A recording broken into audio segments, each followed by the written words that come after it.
नमस्कार, एक बार फिर से मैं आप सभी के सामने उपस्थित हूँ बेहद महत्वपूर्ण टॉपिक के साथ। और टॉपिक हमारा जुड़ा हुआ है कोरल रीफ को लेकर के।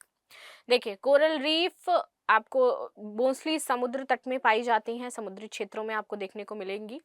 लेकिन यहाँ पर दुनिया का सबसे बड़ा जो कोरल रीफ है वो खोजा गया है। और कहाँ खोजा गया है, स्थिति क्या है, इन सारी चीज़ों के बारे में हम इस वीडियो के बारे में जानेंगे। साथ ही साथ कोरल रीफ के निर्माण के लिए जो परिस्थितियाँ होती हैं वो क्या होनी चाहिए, कितना सेल्सियस तापमान होना चाहिए, जो पानी की लवणता है वो कितनी होनी चाहिए, वो सारी प्रॉपर्टीज़ के बारे में भी इसमें हम डिस्कशन करेंगे। क्योंकि ज्योग्राफी के पॉइंट ऑफ व्यू से ये बहुत ही इंपॉर्टेंट न्यूज़ हो जाती है हम सभी के लिए।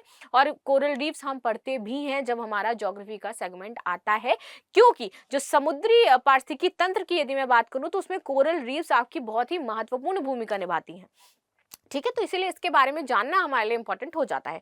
वीडियो को शुरू कर लेते हैं। मेरा नाम है प्राची मिश्रा और संस्कृति आईएएस के इस प्लेटफॉर्म पर आप सभी का स्वागत है।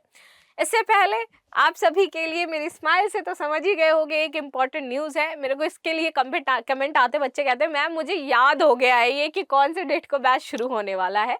ठीक है, तो आईएएस फाउंडेशन कोर्स आपको 28 नवंबर से 11:30 बजे शुरू होने वाला है। जो भी बच्चे इसमें एनरोलमेंट कराना चाहते हैं करवा सकते हैं। फर्दर जो इन्फॉर्मेशन है आप 9555124124 पर ले सकते हैं। देखिए, ये जो कोरल रीफ्स हैं वेरी इंपॉर्टेंट, जैसे मैंने आपको बताया। तो हाल ही में देखोगे वैज्ञानिकों ने अब तक का सबसे बड़ा मूंगा जो है वो दक्षिणी पश्चिमी प्रशांत महासागर में खोजा है। तो कहाँ पर मिला है? दक्षिणी पश्चिमी प्रशांत महासागर में। ये जगह बहुत इंपॉर्टेंट हो जाती है। अगर स्टेटमेंट वाइज क्वेश्चन आता है तो वहां पर आपके बनने की महत्वपूर्ण जो स्थितियां हैं वो क्या होंगी, कहाँ पर खोजा गया है, ये जरूर हो जाएगा। तो ये एक एक स्टेटमेंट हमारे एग्जाम के पॉइंट ऑफ व्यू से यहाँ पर महत्वपूर्ण है। जो मेगा कोरल है ये कई जुड़े हुए छोटे जीवों का एक संग्रह है। ये सोलोमन द्वीप में खोजा गया है। कहां पर खोजा गया है? सोलोमन द्वीप में खोजा गया है।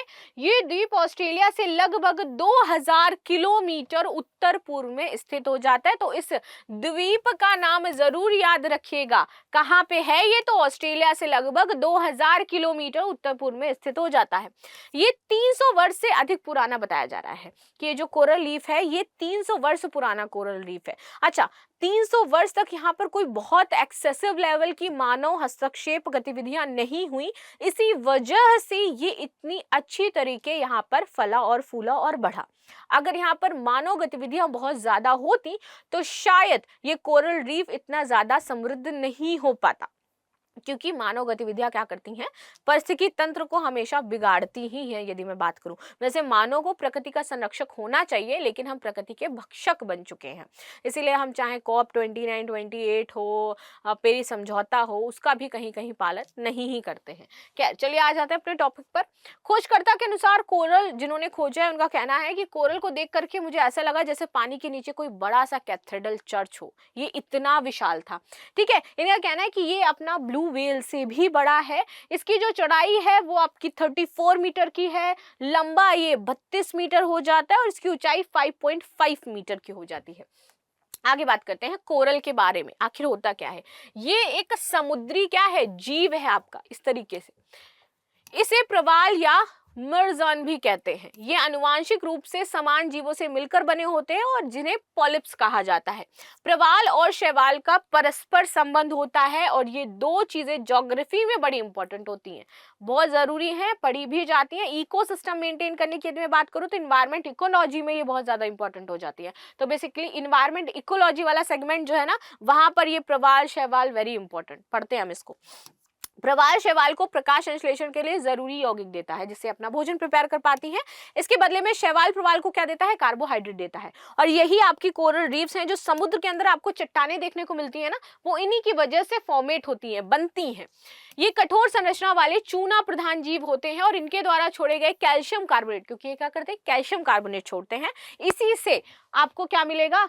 समुद्र के अंदर चट्टानें मिलती हैं बड़ी बड़ी। इन्हें प्रवाल भित्तियां या मूंगे की चट्टानें भी कहते हैं। प्रवाल भित्तियों को समुद्र का वर्षावन भी कहा जाता है और ये विश्व का दूसरा सबसे समृद्ध पारिस्थितिकी तंत्र भी है, जिसके बारे में बात कर रही हूँ। और इस इकोसिस्टम में आपकी coral reefs is very important, बहुत ही बड़ा रोल अदा करती हैं इस टाइप से। चलो आगे आ जाते हैं। ये बहुत सारे जीवों का भोजन भी है, भोजन भी प्रदान करती हैं। आगे आते हैं, कोरल के लिए अनुकूल परिस्थितियां क्या होनी चाहिए, इन्हीं की मैं बात कर रही थी।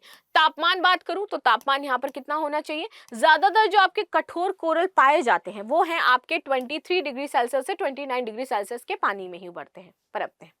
वही कुछ कोरल हैं आपके जो 20 डिग्री सेल्सियस से 32 डिग्री सेल्सियस में भी रह सकते हैं। आगे बात करते हैं, पानी की लवणता कितनी हो चाहिए, क्योंकि आपको हमेशा कैसे मिलेंगे, खारे पानी में, इसीलिए हमेशा समुद्र मिलेंगे, कोरल आपको कभी तालाब नदी इसमें नहीं देखने को मिलेंगे। ठीक है, इन्हें जीवित रहने के लिए खारे पानी की जरूरत होती है, और ये जो समुद्र के पानी की लवणता है वो 27 से आपकी 40% के बीच होनी चाहिए, वहां पर आपकी कोरल रीफ्स पनप पाएंगी, रह पाएंगी। आगे बात करते हैं, पानी की गहराई कितनी होनी चाहिए, ये 30 मीटर से 100 फुट से कम गहराई पर रहने के लिए अनुकूल होती है। प्रकाश, इन्हें ज्यादा प्रकाश की जरूरत होती है। और पानी की पारदर्शिता, तो पानी अपारदर्शित होने पर कोरल अच्छी तरह से नहीं पनप पाते, इसलिए फ्रेश वाटर में देखने को मिलेंगे जहां पर पानी पारदर्शी होगा। आप लोग कोरल्स को ऐसे भी देख सकते हो, अगर जाओगे तो आपको नीचे दिख जाएंगे, अगर बहुत साफ पानी होगा तो दिखाई देंगे आपको कोरल्स। तो ये पानी की अपारदर्शिता होने पर कोरल अच्छी तरह से नहीं पनप पाता, इसीलिए फ्रेश वाटर में होनी चाहिए, साफ पानी समुद्र के पानी में आपको देखने को मिलेगी। तो ये थी जिनके बारे में हमने चर्चा करी, कोरल रीफ के बारे में जाना, कहाँ मिला है ये हमने जाना, कहाँ खोजा गया है, इसकी स्थितियां क्या होती है, ये सारी चीजें हमने इसमें समझने का प्रयास किया। ठीक है, मिलते हैं हम नेक्स्ट क्लास में, तब तक के लिए धन्यवाद। लाइक शेयर सब्सक्राइब करना बिल्कुल भी ना भूलें, and thank you so much.